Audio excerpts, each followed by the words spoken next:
Hello friends, welcome back to my channel. My name is Vipin. So guys, आज हम बात करने वाले आरती ड्रग्स के बारे में। यहाँ पे चार्ट आपके सामने, काफी बुरी हालत है आज आरती ड्रग्स की। आज हम देखेंगे कि आरती ड्रग्स करंटली इतना अंडर प्रेशर क्यों है और क्या आगे एक्सपेक्टेशन है, क्या इसमें ऐसे न्यूज है जिसकी वजह से आरती ड्रग्स पे इतना प्रेशर बना हुआ है। पिछले हफ्ते कंपनी ने जो है क्वार्टरली रिजल्ट अनाउंस किए थे। रिजल्ट्स काफी अच्छे थे, रिजल्ट्स इंप्रेसिव थे। रिजल्ट्स के बेसिस में ऐसा लग रहा था कि शायद ये स्टॉक जो है एक अपर सर्किट लगा सकता है, बट यहाँ डेफिनेटली ऑपोजिट हो रहा है। स्टॉक जो है लोअर सर्किट लगाते जा रहा है। सो हमने पिछले हफ्ते जब रिजल्ट का एनालिसिस किया था, रिजल्ट पे जब बात की थी, तब मैंने आपको कुछ पॉइंट्स बताए थे जिस वजह से आती ड्रग पे जो एक प्रेशर बन सकता है। बट अगेन हमने उस पर डिटेल बात ही नहीं की थी बिकॉज वहां पे हमारा मेन पॉइंट था रिजल्ट। सो इस वीडियो में मैं आपसे जो इन चीजों पे डिटेल बात करने वाला हूँ। कंपनी ने एक नोटिस दिया हुआ है जहाँ पे उन्हें डिटेल में दिया हुआ है कि ये फंड्स कैसे रेज करने वाले हैं। यहाँ पे भी हम डिटेल में बात करेंगे और इसका इम्प्लीकेशन, इसका इम्पैक्ट शेयर पे कहाँ पड़ने वाला है वो भी हम देखेंगे। अगर हम एनएससी पे इसका आज का ट्रेडिंग स्टेटस देखें तो आप देख सकते हैं क्वांटिटी ट्रेडेड है अराउंड 5,45,000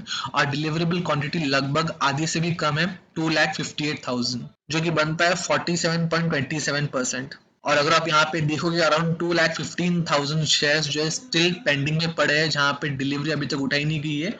ये जस्ट सेलिंग के लिए पड़े हुए हैं। ऑब्वियसली क्योंकि यहाँ पे लोअर सर्किट लगाया हुआ है, इसलिए यहाँ पे कोई बाय नहीं कर सकता है। बट स्टिल यहाँ पे आप देख सकते हो सेलिंग क्वांटिटी जो है बढ़ती जा रही है। लोग सेलिंग के लिए जो है कतार में लगते जा रहे हैं। कंपनी के बिजनेस मॉडल की बात करें तो आप देख सकते हैं अराउंड 80% का रेवेन्यू जो है एपीआई से आ रहा है, जो कि बहुत अच्छी बात है क्योंकि करंटली एपीआई बूम में है। ये कोविड सिचुएशन की वजह से एपीआई की डिमांड काफी ज्यादा बढ़ गई है। जो अगला मेजर रेवेन्यू इनका आता है वो है फॉर्मुलेशन से, उसके बाद आता है स्पेशलिटी केमिकल्स। कंपनी का मेन कंजम्पशन जो है 66% इंडिया में ही हो रहा है और ऑल ओवर एशिया में इनका 18% दिख रहा है। यूरोप में ये लोग 4% एक्सपोर्ट कर रहे हैं, नॉर्थ अमेरिका में 2%, लैटिन अमेरिका में जो लैटन बोलते हैं वहां पे 6% है और अफ्रीका में भी ये लोग 4% डिलीवर कर रहे हैं। सो ओवरऑल देखिए तो इनका मैक्सिमम कंजम्पशन या मैक्सिमम सेल जो है डोमेस्टिक है, इंडिया में ही है। बहुत से लोग कंपनी के फाइनेंशियल्स फंडामेंटल्स में इंटरेस्टेड नहीं होते या फाइनेंशियली उतने जो है इंक्लाइन नहीं होते कि जाने रिसर्च करें। उन्हें बस इंटरेस्ट होता है कि कहाँ पे कोई टिप मिल रहा है या नहीं, या कंपनी में कोई ऐसी न्यूज आ रही है जिससे कंपनी एक अप मूव दे शॉर्ट टर्म में। ऐसी न्यूज के बेसिस में लोग शेयर पिक करते हैं, यहाँ पे शेयर में ट्रेड करते हैं और उस वजह से यहाँ पे जो है हायर एंड में फंस जाते हैं। सो अगर कोई किसी स्टॉक में इन्वेस्ट करे, ना ही बस आरती ड्रग, कोई भी स्टॉक लो, उसके बारे में पूरी तरह जानना चाहिए, सब जानकारी रखनी चाहिए, उसके बाद ही उसमें इन्वेस्टमेंट का फैसला करना चाहिए। बिकॉज अगर आप शॉर्ट टर्म के बेसिस में भी उसमें घुस रहे हो तो पता नहीं कब यहाँ पे रिवर्सल आए, कब आपके पैसे अटके और बाद में आपको पता चले कि ये शेयर में ऐसी गड़बड़ थी, यहाँ पे डेप्थ ज्यादा था, यहाँ पे कंपनी लॉस बना रही थी और हमने जो है गलत टाइम पे यहाँ पे एंट्री ली और रिटर्न की जगह जो हमारा इन्वेस्टमेंट था, हमारा प्रिंसिपल था, वो भी अटक गया है। सो आपको ये सारी चीजें जो है बहुत बारीकी से दिखनी पड़ती है ताकि आपको समझ पाए कि कंपनी का फ्यूचर क्या है, कंपनी में आगे क्या हो सकता है। बस टेक्निकल्स और चार्ट पैटर्न देख के कंपनी का स्टॉक का फ्यूचर प्रेडिक्ट कर पाना या फिर यहाँ पे इन्वेस्टमेंट करना बहुत ही ज्यादा डेंजरस हो सकता है, बहुत ही ज्यादा मिसलीडिंग हो सकता है। तो यहाँ पे अगर हम बात करें नेट सेल्स की, तो नेट सेल्स आप देख सकते हैं इस साल कंसिस्टेंटली बढ़ती जा रही है। अगर आप देखोगे पिछले 3 क्वार्टर में तो कंसिस्टेंटली नेट सेल इसकी बढ़ती जा रही है। सितंबर में भी इसकी नेट सेल काफी अच्छी थी, 515 करोड़ आप देख सकते हैं, जबकि यहाँ पे जून क्वार्टर में जो है 476 थी। सो कंसिडरेबली यहाँ पे वॉल्यूम बढ़ा है इनका नेट सेल का। बट अगर आप देखोगे इनका नेट प्रॉफिट उतना ज्यादा नहीं है। अगर कंपेयर करोगे फर्स्ट क्वार्टर से तो 73 था, अगर आप कंपेयर करोगे सेकंड क्वार्टर जो रिसेंट क्वार्टर है तो यहाँ पे ऑलमोस्ट 70 था बोल सकते हैं। सो यहाँ पे आपको लगभग 3.5 करोड़ का आपको यहाँ पे डिप दिखाई दे रहा है। बट अगेन ये मैंने पहले की वीडियो में बहुत ही डिटेल में बताया था, ये डिप आपको दिखाई दे रहा है बिकॉज इन्होंने यहाँ पे इनका ऑपरेटिंग एक्सपेंस जो है वो ज्यादा दिखाया है। आप देख सकते हैं यहाँ पे 406 का ऑपरेटिंग एक्सपेंस दिखाया है। अगर मैं आपको एक्सपैंड करके दिखाऊं तो आप देख सकते हो इनका रॉ मटेरियल कंजम्पशन यहाँ पे काफी ज्यादा है। इन्होंने बहुत सारी इन्वेंट्रीज जो क्रिएट की हुई है। यहाँ पे 278 था, यहाँ पे 303 आपको दिखाई दे रहा है क्योंकि इनके प्रोडक्ट के लिए डिमांड काफी बढ़ गया था रिसेंटली, तो इन्होंने काफी ज्यादा इन्वेंट्री जो है स्टॉक की हुई है। तो यहाँ पे भले आपको एक्सपेंस ज्यादा दिखाई दे रहा है बट लॉन्ग टर्म में कंपनी के लिए बेनिफिट होगा, बैलेंस शीट के लिए भी आगे बेनिफिट होगा। सो अगर नेट एंड नेट कहे तो कंपनी की हालत पहले से काफी ज्यादा बेहतर है। कंपनी बहुत ही ज्यादा आउट परफॉर्म कर रही है। अगर कंपेयर करोगे लास्ट ईयर से तो लास्ट ईयर जैसे 18 करोड़ का प्रॉफिट था, जबकि इस ईयर 70 करोड़ का है। अगर जून से कंपेयर करोगे तो लास्ट ईयर में अराउंड 22 करोड़ था, जबकि इस ईयर 73 करोड़ का प्रॉफिट है। सो यहाँ पे हम देख सकते हैं फाइनेंशियली कंपनी साउंड है, फाइनेंशियली कंपनी स्ट्रांग है, कंपनी में फाइनेंशियली कोई यहाँ पे गड़बड़ या फिर कोई ऐसे इश्यूज दिखाई दे नहीं रहे। अगर हम स्टॉक का ग्राफ देखते हैं, इसका चार्ट देखते हैं तो आप देख सकते हैं काफी बड़ी रैली ये दे चुका है, काफी ज्यादा ग्रोथ ये दिखा चुका है। अगर आप बस 6-7 महीने पहले जाते हो तो आप देख सकते हो मार्च में इसका रेट आपको अराउंड 120 दिखाई देगा, जबकि इसने जो है बस 6 महीने के गैप में एक हाई बनाया हुआ है अराउंड 1032 का। सो यहाँ पे कंपनी के जब रिजल्ट्स आए थे तो कंपनी ने अनाउंस किया था कि कंपनी बोनस देने वाली है जल्दी। उसके बाद ये स्टॉक ने काफी अच्छा हाइट लिया था। आप देख सकते हो कंसिस्टेंटली ये स्टॉक जो है अराउंड 900 तक चला गया था। और आप देख सकते जब बोनस अनाउंस हुआ था ये स्टॉक अराउंड 750 के रेंज में चला गया था। और तभी मैंने जब बोनस का वीडियो बनाया था उसमें भी मैंने कहा था कि बोनस के बाद यूजुअली कॉर्पोरेट एक्शन के बाद जब बेनिफिट निकल जाता है तो स्टॉक एक डाउन ट्रेंड में चला जाता है, स्टॉक कंसोलिडेशन मोड में चला जाता है। बट यहाँ पे सिनेरियो अलग था, ये स्टॉक बहुत ही जल्दी बहुत ही बड़े हाइज रहा था, स्टॉक बहुत ही ऊपर जा चुका था। आई बिलीव 750 से डायरेक्ट ये जो है 1000 क्रॉस कर चुका था around the time frame of 7 trading sessions. Because यहाँ पे बोनस शेयर एलोकेट होने के लिए काफी टाइम लग गया, अराउंड 2 हफ्ते लग गए थे। बोनस के डेट के बाद भी, रिकॉर्ड डेट के बाद भी आई बिलीव 2 हफ्ते लग गए थे बोनस के शेयर को अकाउंट में आने के लिए। सो उस वजह से यहाँ पे प्रॉफिट बुकिंग या फिर सेलिंग जो है हॉल्ट हो गई थी और डिमांड काफी ज्यादा बढ़ गया था, उसकी वजह से शेयर काफी ज्यादा चढ़ गया था। बट आप देख सकते हैं जैसे ही लोगों के पास बोनस शेयर है लोगों ने प्रॉफिट बुकिंग शुरू कर दी, स्टॉक बहुत ही बुरी तरह पिटने लग गया, स्टॉक कंसिस्टेंटली जो है एक लोअर लेवल पे चला जा रहा था। अब यहाँ पे एक्सपेक्टेड था कि अच्छे रिजल्ट के बाद शायद यहाँ पे स्टेबिलिटी दिखाई दे, यहाँ पे अप ट्रेंड दिखाई दे। बट अनफॉर्चुनेटली रिजल्ट भी इसको हेल्प नहीं कर पाया, रिजल्ट के बाद भी ये स्टॉक जो है कंसिस्टेंटली लोअर सर्किट देते जा रहा है। अगर आरएसआई की बात करें तो आरएसआई काफी ज्यादा डिप ले चुका है, ये ओवरसोल्ड जोन से जस्ट 3 पॉइंट्स अवे है। इतना कम आरएसआई इसने जो पिछले मार्च में दिखाया था जब ये 30 के लेवल को ब्रीच कर चुका था।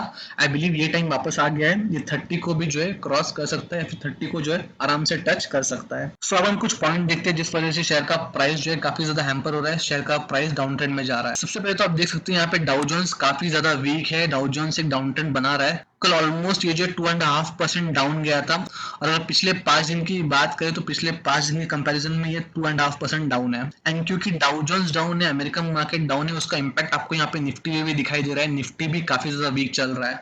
बट अगेन अगर आप कंपेयर करते हो तो डाउ जोन के हिसाब में निफ्टी इतना ज्यादा करेक्ट नहीं हुआ है, निफ्टी में आपको इतना ज्यादा फॉल दिखाई नहीं दे रहा है। अगर आप वन डे का चार्ट देखोगे तो यहाँ पे निफ्टी आपको जो ग्रीन में दिखाई देगा अराउंड 1% की आपको यहाँ पे तेजी दिखाई देगी।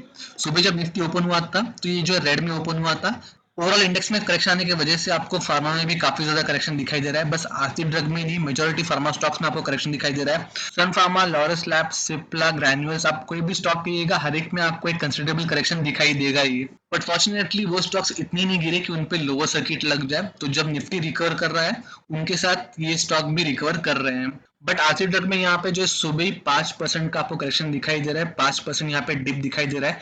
तो लेटर डे भले ही निफ्टी रिवर्स हो, भले ही निफ्टी स्टेबल हो जाए, यहाँ पे एक स्टेबिलिटी, यहाँ पे एक करेक्शन का टाइम आया ही नहीं, यहाँ पे एक मौका मिला ही नहीं। सो अगर कंपेयर करें दूसरे फार्मा स्टॉक से तो आरती ड्रग कंसिडरेबली थोड़ा ज्यादा गिर रहा है। उसका रीजन भी यही है क्योंकि इसमें जो तेजी आई थी काफी ज्यादा आई थी, काफी शॉर्ट टाइम में आई थी। आप देख सकते हैं बहुत ही बड़ा और बहुत ही तेज आपको अप ट्रेंड ग्राफ दिखाई दे रहा है, ऑलमोस्ट 400 से 300% का आपको राइज दिखाई दे रहा है। सो उस वजह से आपको यहाँ पे एक मेजर प्रॉफिट बुकिंग दिखाई दे रहा है, एक मेजर सेल ऑफ दिखाई दे रहा है। जो अगली इंपॉर्टेंट न्यूज जिस वजह से ये स्टॉक एक अनस्टेबल बिहेवियर दिखा रहा है वो है कि प्रमोटर्स यहाँ पे जो है फंड रेजिंग का सोच रहे हैं, फंड रेज करने के लिए देख रहे हैं, कोशिश कर रहे हैं। ये पॉइंट हमने पिछले वीडियो में भी डिस्कस किया था, बट तभी ये अनाउंसमेंट ऑफिशियली नहीं आई थी इनकी वेबसाइट पे। बट अभी इन्होंने जो एक नोटिस दिया हुआ है, हम यहाँ पे पॉइंटर्स देखते हैं। सो प्रमोटर्स यहाँ पे फंड रेज करने का सोच रहे हैं, दो मेन रीजन है उसके पीछे। पहला है एपीआई बिजनेस को एक्सपांड करना, दूसरा है स्पेशलिटी केमिकल बिजनेस को एक्सपांड करना। जैसे कि हमने वीडियो के स्टार्टिंग में देखा, ये दो बिजनेस जो इनका मेन रेवेन्यू सोर्स है, जो मेन रेवेन्यू जहां से आता है बिजनेस के लिए, वो एक प्रोडक्ट है इनका।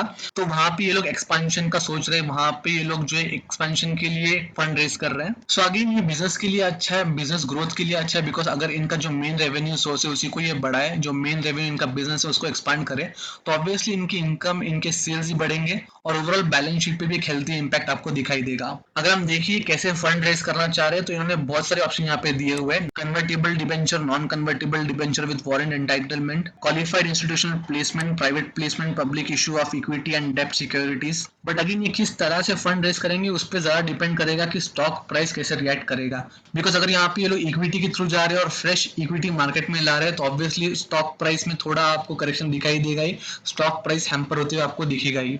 लोगों को यहाँ पे डर था कि ये लोग ओएफएस लेके आएंगे या फिर ओएफएस का सोच रहे हैं, बट स्पेसिफिकली उन्होंने यहाँ पे ओएफएस का कोई जिक्र नहीं किया है, ओएफएस मेंशन नहीं किया हुआ है। सो एग्जैक्टली यहाँ पे लोग फंड कैसे रेस करते हैं और कैसे यूटिलाइज करते हैं उस पर डिपेंड रहने वाला है कि ये स्टॉक आगे अप मूव देने वाला है या और डाउनफॉल लेने वाला है। मैंने अपने हर एक वीडियो में आपको यही कहा हुआ है कि कभी भी इसको जो एक हायर रेंज में ट्रेड मत कीजिएगा, एक हायर रेंज में इसको चेज मत कीजिएगा, बिकॉज हमेशा आपको एक पैटर्न दिखाई देता है कि जब भी ये एक हायर बनाता है उसके बाद कंसिस्टेंटली ये एक लोअर बनाता जा रहा है, लोअर सर्किट देता जा रहा है। बट स्टिल लोग यही कर रहे हैं कि जब भी ये एक हायर रेंज में एक अपर सर्किट दे रहा है, इसमें लोग इन्वेस्ट कर रहे हैं और एक हायर रेंज में पटकते जा रहे हैं, फंसते जा रहे हैं। सो करंटली अगर कोई इसमें 800 से लेकर 1000 की रेंज में अटका हुआ है तो आई डोंट बिलीव उनके पास और कोई ऑप्शन बचता है, उन्हें होल्ड ही करना चाहिए। आगे इसमें जो है लॉन्ग टर्म में आपको एक बेनिफिट दिख सकता है, लॉन्ग टर्म में आपको यहाँ पे एक रिवर्सल दिख सकता है। बट करंटली तो यहाँ पे एक स्टीप करेक्शन दिखाई दे रहा है, ऑलरेडी स्टॉक 670 के रेंज तक पहुंच चुका है। अगर इसमें आगे भी कंसिस्टेंटली करेक्शन आते जा रहा है तो 600 के रेंज को आप एक सपोर्ट पकड़ सकते हो।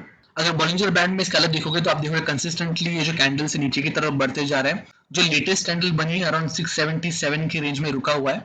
आई बिलीव नेक्स्ट कैंडल जो बनेगा वो लोअर बॉलिंजर बैंड को भी ब्रीच कर सकता है और उसके बाद आपको यहाँ पे एक रिवर्सल दिखाई दे, एक अपमूव दिखाई दे। सो अगर समराइज करें तो आरती ड्रग एक अच्छा शेयर है, फाइनेंशियली फंडामेंटली स्ट्रांग हो रहा है, डे बाय डे इनके नंबर सुधर रहे हैं, इनके सेल्स सुधर रहे हैं, शेयर में आपको एक अपमूव दिखाई दे रहा है। बट कंसर्निंग पॉइंट है यहाँ पे ये लोग जो फंड रेस कर रहे हैं वो कौन से मोड से रेस कर रहे हैं और उसका आगे एप्लीकेशन कैसे होने वाला है, बिजनेस को कितना हेल्प करेगा, कितना रिटर्न देगा, उस पे ये शेयर का आगे अपमूव या डाउनफॉल डिपेंड करेगा। अगर फंडामेंटल्स की बात करें तो आप देख सकते हैं इसका करंटली पी 29.32 पे ट्रेड कर रहा है।